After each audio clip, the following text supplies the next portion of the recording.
Ram Ram everybody.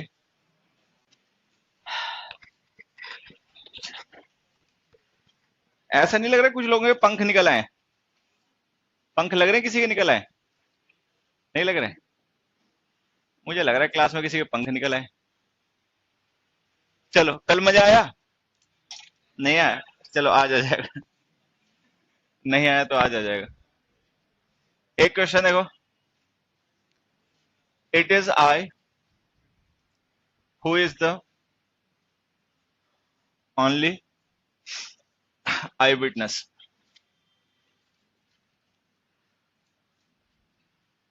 दूसरा,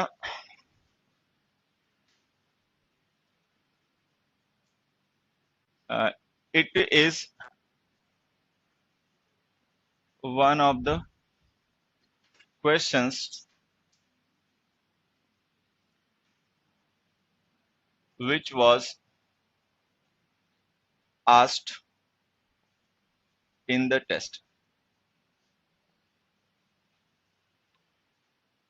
Hariom.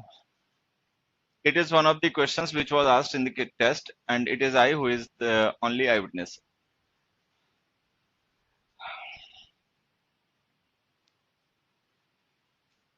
अब देखो, इन क्वेश्चंस को समझने से पहले एक छोटी सी चीज और समझ लेना कि मान लो अगर हम एक यहाँ पे सेंटेंस लिखें, हु इज। अबे चुप हूं मैं, इसलिए आवाज नहीं आ रही। हिले हुए, आवाज बढ़ा दे थोड़ी सी। चुप हूं बेटा। अब आई आवाज? नहीं आई तो मौज ले, बढ़ा दे थोड़ा सा। ये हु इज हु आर, इनमें से देखो कौन सा सही है, हु इज देयर या who are there? Who is there लिखना सही है, हु आर देयर लिखना सही है? दोनों में से कोई भी लिखो, ये भी सही है ये भी सही है। अब देखो यहाँ पे समझना हमें ये है कि जो हमारे रिलेटिव और इंटरोगेटिव प्रोनाउंस होते हैं, जैसे हु है, हुम है, विच है और दैट है, इनका अपना कोई नंबर जेंडर नहीं होता। ना ये सिंगुलर होते हैं ना ये प्लूरल होते हैं, ना ये मैस्कुलिन होते हैं ना ये फेमिनिन होते हैं, और ना ये फर्स्ट पर्सन होते हैं ना ये सेकंड पर्सन होते हैं। No number, no gender, no person. मतलब इनका अपना कोई खुद का नंबर जेंडर पर्सन नहीं होता है। इनका नंबर जेंडर पर्सन हमें वही मानना पड़ता है जिसको ये रेफर कर रहे हैं। अब मान लो कहीं से कोई एक पर्सन जा रहा है तो उसके लिए हम पूछेंगे हु इज देयर, लेकिन अगर एक से ज्यादा लोगों को पूछने के लिए यूज कर रहे हो तो लिखना पड़ेगा हु आर देयर। तो मतलब हु आर देयर भी सही है, हु इज देयर भी सही है, वो डिपेंड करता है कि हम हु का यूज किसके लिए यूज कर रहे हैं, किसी सिंगल पर्सन के लिए या ग्रुप ऑफ पीपल के लिए। मैनी पीपल के लिए यूज कर रहे हो तो आर लिखना पड़ेगा, सिंगल के लिए यूज करो तो इज लिखना पड़ेगा।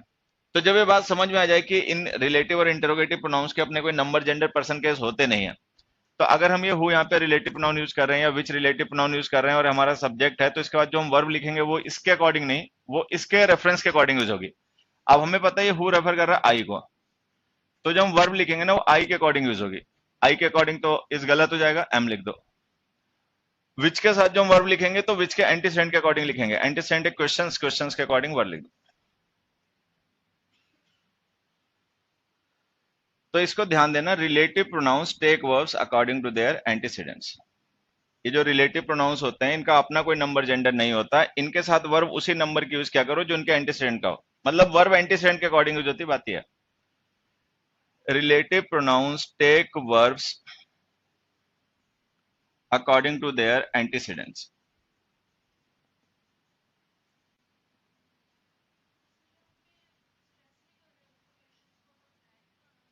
कहां पे बच्चे? छोड़ो। ठीक है। तो रिलेटिव प्रोनाउंस के साथ वर्ब उनके एंटीसेंट के अकॉर्डिंग लिखा करो। एक सिचुएशन और देखो, समझ लेना।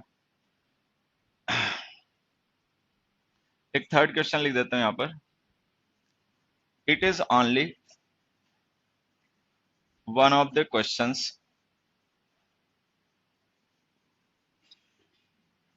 That were asked in the test.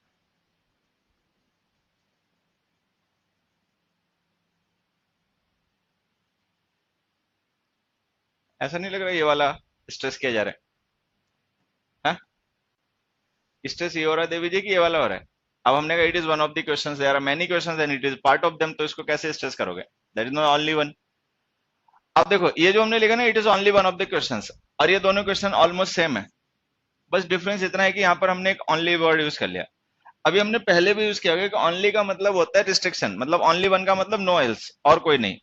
तो अगर हम कभी ऐसे लिख दें, मान लो द ओनली बॉय, एक मिनट, अगर हम ऐसे लिख दें only one of the boys, तो इसका मतलब जो होता है वो ये हो जाता है द ओनली बॉय। तो ओनली जो होता है ना, रिस्ट्रिक्शन का काम करता है। अगर हम ओनली लिख रहे हैं तो इसका मतलब फिर अब यहाँ पे ऑप्शन और रेफरेंस हमारे और पास और है नहीं, मतलब जिसकी हम बात कर रहे हैं उसे छोड़ के और कोई भी नहीं है। अभी जो वन हमने लिखा ना, ये वन कॉम्प्लीमेंट है, इट के लिए यूज हो रहा है, और उस कॉम्प्लीमेंट के साथ हमने ओनली लिख दिया, तो इसका मतलब एक ही ऐसा क्वेश्चन है जो टेस्ट में है, बाकी नहीं है। तो जब हम ये लिख देंगे only one of the questions, तो इसका जो अंडरलाइंग मीनिंग होगा वो ये हो जाएगा the only question, the only question. तो देखने में हमें भले ही ऐसा लगे कि वो प्लूरल है, लेकिन एक्चुअली वो प्लूरल नहीं, वो सिंगुलर है। ओनली लिख देने से बाकियों के मीनिंग नेगेटिव हो गए। अब जब हमने ये लिख दिया था ओनली क्वेश्चन इज सिंगुलर है, और दैट इसी को रेफर कर रहा है, तो इसका मतलब फिर दैट के अकॉर्डिंग वर्ब सिंगुलर लिखो। तो ये अपना ध्यान देना, जब हम ओनली लिख देते हैं तो वो ओनली जो होता है जिसकी बात हो रही थी उसको छोड़कर बाकी सबको नेगेटिव कर देता है, तो फिर वर्ब सिंगुलर लिखा करो। अदरवाइज जो एंटीसेडेंट है उसके नंबर के अकॉर्डिंग लिखा करो, एंटीसेडेंट सिंगुलर है तो वर्ब सिंगुलर, प्लुरल है तो वर्ब प्लुरल। एक क्वेश्चन और लिख देते हैं।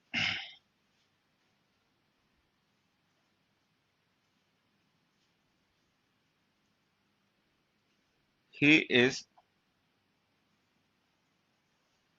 One of the boys who has won this award twice। अब देखो इसमें वही हो गया, he is one of the boys का मतलब he is not the only boy, he is a part of a group, कि ये ऐसा अकेला नहीं जिसने अवार्ड को जीता है, मतलब he is a part of many, तो ये कईयों में से एक का पार्ट है। तो इसका मतलब जो हम प्रेडिकेट लिख रहे हैं ना, विनिंग द अवार्ड, वो विनिंग द अवार्ड प्रेडिकेट इस वन का नहीं है, वो उन सबका भी है जिनका ये पार्ट है। तो अब जो हम वर्ब लिखेंगे बॉयज के अकॉर्डिंग लिख देंगे हैव। तो रिलेटिव प्रोनाउंस के बाद वर्ब उनके एंटीसेडेंट के अकॉर्डिंग लिखना, एंटीसेडेंट सिंगुलर हो तो वर्ब सिंगुलर लिखना, प्लुरल हो तो प्लुरल लिखना। चलो ये रिलेटिव इंट्रोगेटिव प्रोनाउंस हो गए। अब लिखो अपना तीसरा प्रोनाउन पर्सनल, हालांकि सीक्वेंस में ये फर्स्ट है, पर्सनल।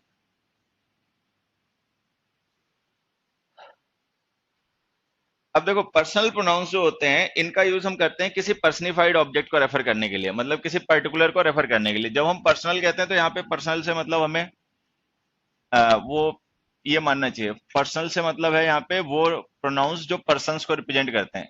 लैंग्वेज में या ग्रामर में जब हम पर्सन कहते हैं तो यहाँ पे ग्रामर में पर्सन का मतलब व्यक्ति नहीं रहता है, यहाँ पे पर्सन का मतलब ये हो जाता है फर्स्ट पर्सन, सेकेंड पर्सन और third person.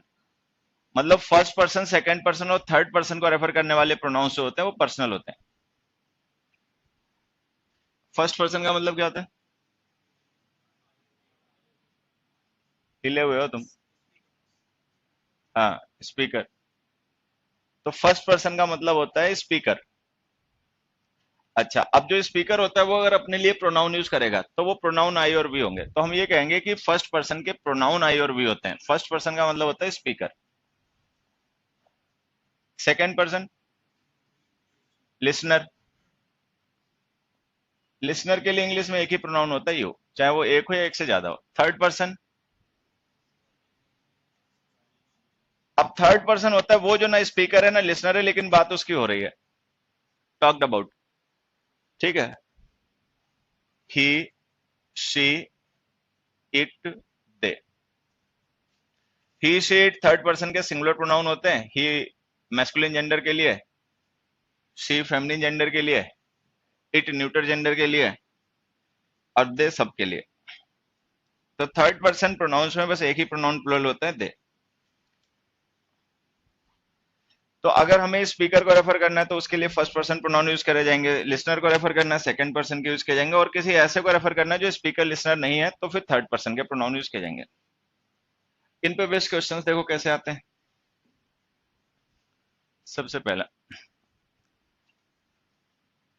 They who have finish the job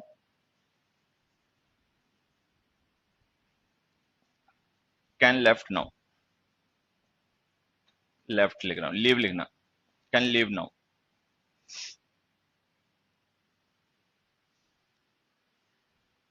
they who have finish the job can leave now.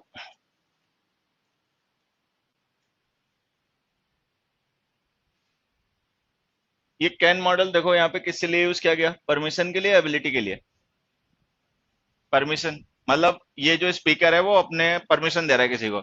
Permission किसे दी जाती है, फर्स्ट पर्सन को, सेकंड पर्सन को या थर्ड पर्सन को, सेकंड पर्सन लिसनर को।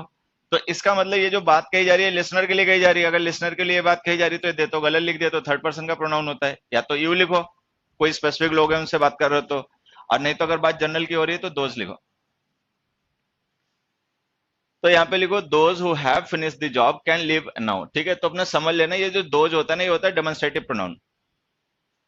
दे होता है पर्सनल प्रोनाउन। दे का यूज तब क्या करो जब हमें किसी स्पेसिफिक थर्ड पर्सन को रेफर करना हो। हमें यहाँ पे थर्ड पर्सन को नहीं, सेकंड पर्सन को रेफर करना है, तो या तो यू लिखो, और अगर बात जनरल की कर रहे हो तो फिर दोज लिखो।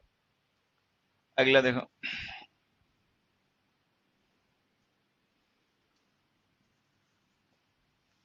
This bill will benefit them who have income below rupees 2 lakh a year। अब जैसे हमने लिखा this will benefit them who have income below rupees 2 lakh a year. ये देम जो हम यहाँ पे लिख रहे हैं, क्या कोई स्पेसिफिक थर्ड पर्सन पीपल है उनके लिए बात की जा रही है, anyone who has income below than rupees 2 lakh per year, anyone. तो ये बात जनरल की हो रही है, कोई स्पेसिफिक थर्ड पर्सन नहीं है, उनकी बात नहीं हो रही। ठीक है, इसमें हो सकता है स्पीकर भी इंक्लूडेड हो, लिसनर भी इंक्लूडेड हो, तो ये किसी पर्टिकुलर पर्सन को रेफर ना करके जनरल की बात हो रही है, दोस्त। तो हम इसको लिख देंगे this bill will benefit those who have income below rupees 2 lakh a year.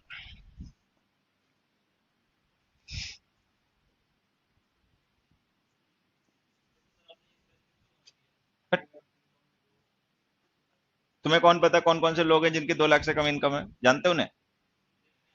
कोई भी हो सकता है, लिसनर हो सकता है, स्पीकर हो सकता है।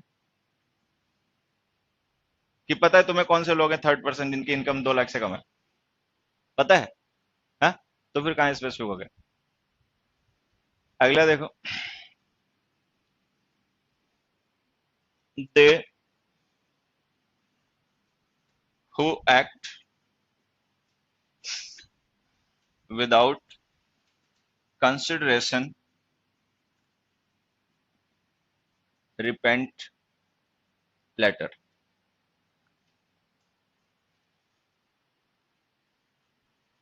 They who act without consideration repent later. Are we saying this thing about some specific people or anyone?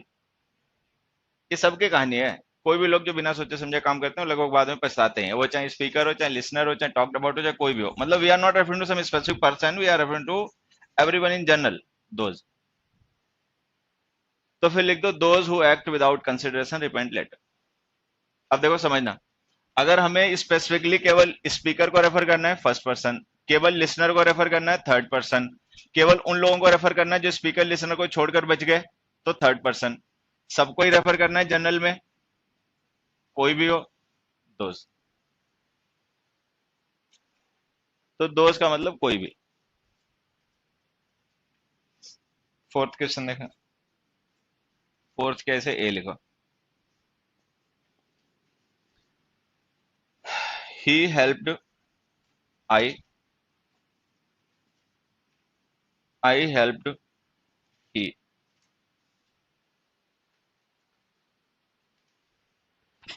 अब देखो इस सेंटेंस में सब्जेक्ट हमने लिखा ही, ऑब्जेक्ट लिखा आई, इसमें ऑब्जेक्ट लिखा ही, सब्जेक्ट लिखा आई।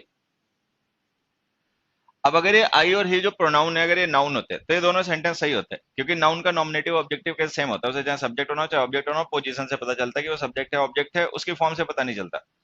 लेकिन पर्सनल प्रोनाउंस में ऐसा नहीं होता। पर्सनल प्रोनाउंस के डिफरेंट फॉर्म्स होती हैं जिन्हें हमें यूज करना पड़ता है। अगर वो सब्जेक्ट हो तो नॉमिनेटिव, और अगर ऑब्जेक्ट हो तो ऑब्जेक्टिव। आई का ऑब्जेक्टिव मी होता है, ही का ऑब्जेक्टिव हिम होता है। तो पर्सनल, रिलेटिव और इंटरोगेटिव, इन प्रोनाउंस को छोड़कर बाकी जो नाउन से प्रोनाउंस होते हैं उनके नॉमिनेटिव ऑब्जेक्टिव केस कॉमन होते हैं। मतलब सब्जेक्ट बनाओ चाहे ऑब्जेक्ट बनाओ, उनकी एक ही फॉर्म होती है, वही हमें यूज करनी पड़ती है। पर्सनल प्रोनाउंस में ऐसा नहीं होता। पर्सनल प्रोनाउंस की अपनी डिफरेंट फॉर्म्स होती हैं जिन्हें हम कहते हैं केसेस।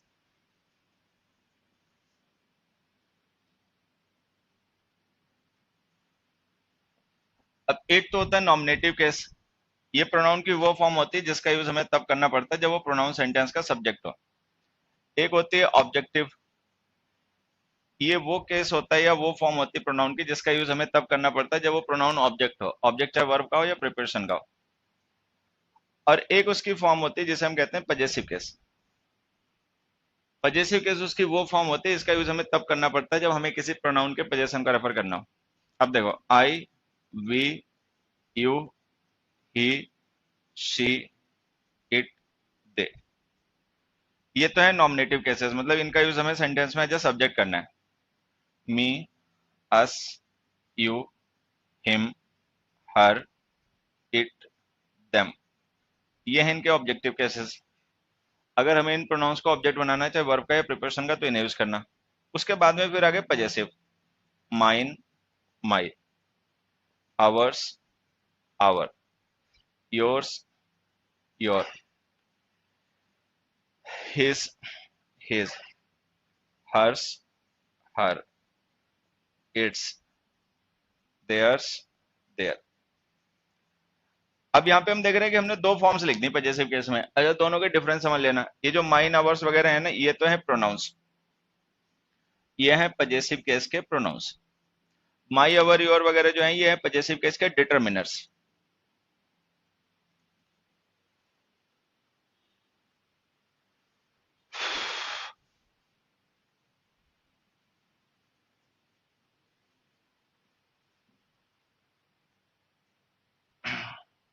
अब देखो, हमने यहाँ सेंटेंस लिखा,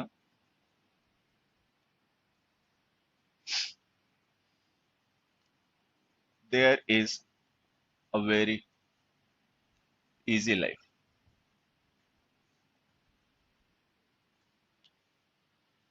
अब इस सेंटेंस में हमने देयर को, जो कि एक डिटर्मिनर होता है, सब्जेक्ट बना के लिख दिया, और सेंटेंस गलत हो गया क्योंकि सब्जेक्ट डिटर्मिनर्स नहीं, नाउन है, प्रोनाउन होते हैं। अच्छा, डिटर्मिनर बिना नाउन के यूज भी नहीं होता, तो या तो इसके साथ में इसका नाउन लिखो, देयर लाइफ। अच्छा, लाइफ हमने ऑलरेडी सेंटेंस में पहले से ही लिख रखा है, तो बजाय कि फिर दोबारा से उसे लिखने के प्रोनाउन लिख दो, देयर्स। अब जो देयर्स हमने लिखा है ये प्रोनाउन है और ये सब्जेक्ट बन जाएगा, तो हम इसको लिख देंगे theirs is a very easy life. दूसरा क्वेश्चन देखो, theirs job is quite easy.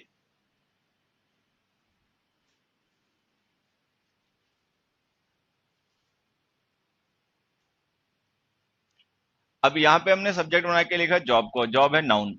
अच्छा, नाउन के साथ प्रोनाउन यूज नहीं होते, प्रोनाउन नाउन की जगह पर यूज होते हैं। नाउन के साथ लिखना हो तो डिटर्मिनर लिखना पड़ेगा। अब डिटर्मिनर देयर्स नहीं होता, देयर होता है, तो हम इसको ऐसे लिखें, their job is quite easy and theirs is a very easy life. तो अगर सेंटेंस में सब्जेक्ट ऑब्जेक्ट बना के लिखना है तो प्रोनाउंस लिखा करो, डिटर्मिनर बना के लिखना है तो डिटर्मिनर वो लिखा करो। तो अभी अपना समझ लेना है कि उनमें से कौन से डिटर्मिनर से कौन से प्रोनाउंस हैं। जब नाउन की जगह पे लिखना हो सब्जेक्ट ऑब्जेक्ट बना के तो प्रोनाउन लिखना, नाउन के साथ लिखना हो तो डिटर्मिनर लिखना। एक क्वेश्चन और देखो। हम्म, क्या कर रहा है? हाँ, देयर्स किसे रेफर कर रहा है? लाइफ को। अबे क्या है, बुखार है क्या?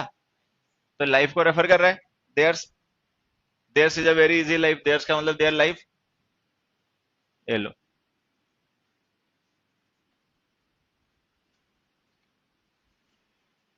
थर्ड क्वेश्चन देखो,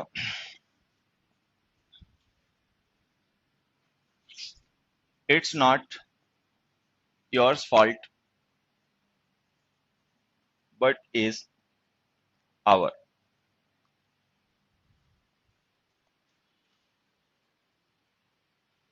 अब हमने कहा it's not yours fault but is are.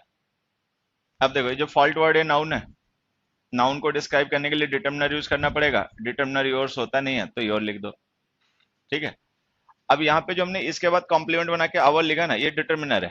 अच्छा, डिटर्मिनर कॉम्प्लीमेंट भी नहीं बन सकते, उनको हमेशा नाउन की जरूरत होती है, तो या तो इसके साथ नाउन लिखो our fault, your fault but is my fault.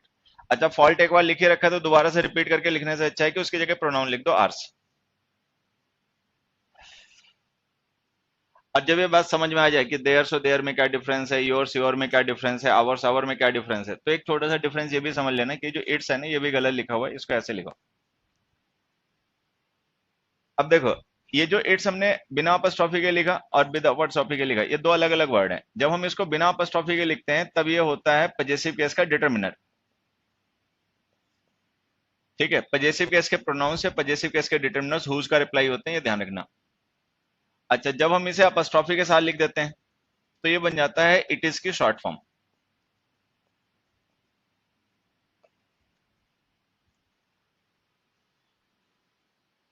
अब देखो, हमने नाउन चैप्टर में पढ़ा था कि अगर हम कभी किसी नाउन को लिखेंगे पजेसिव केस में तो हमें उसके बाद में अपस्ट्रॉफी एस लिखनी पड़ेगी। जैसे मान लो कमल है नाउन, अगर हम इसका पजेसिव केस बनाना चाहते हैं तो हमें इसे ऐसे लिखना पड़ेगा।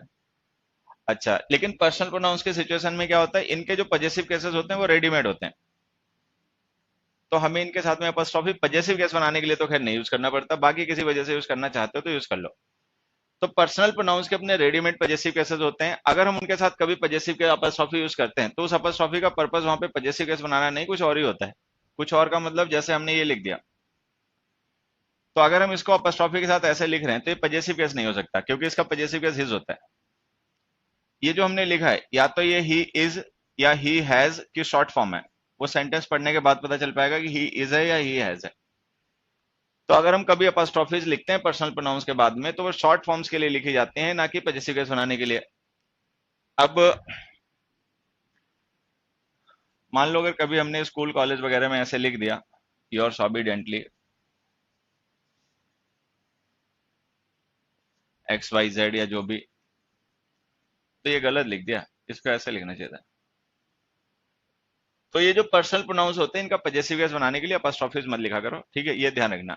एक दो क्वेश्चन इसी टाइप के और लिखता हूं, अपने आप सही करना। Dash colour is too bright, dash very costly here.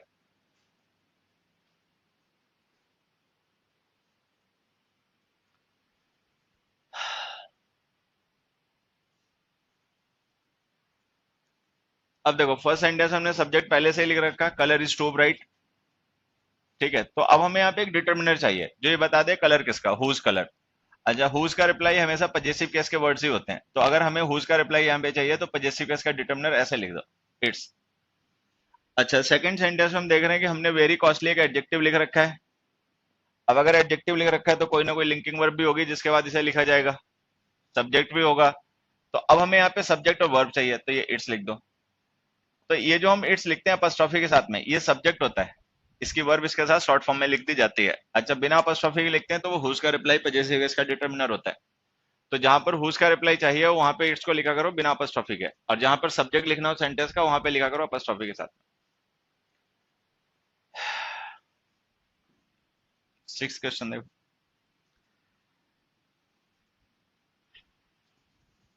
The Ganga and it's tributaries form the largest river system,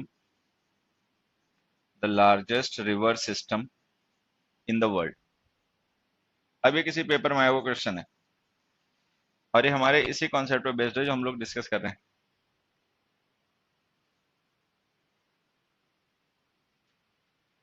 अब देखो, द गंगा एक सब्जेक्ट है, एंड कोऑर्डिनेट कंजंक्शन अगर उससे जोड़ रहे हो तो ये भी सब्जेक्ट होगा।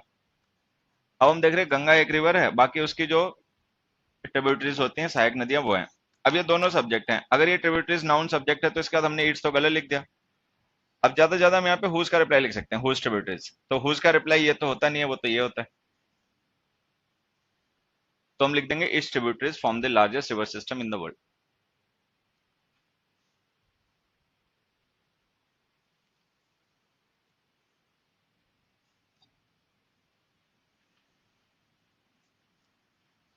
तो जहां हुज का रिप्लाई चाहिए वहां पे अपस्ट्रॉफी मत यूज करना, जहां पे नहीं चाहिए वहां पे यूज कर लेना।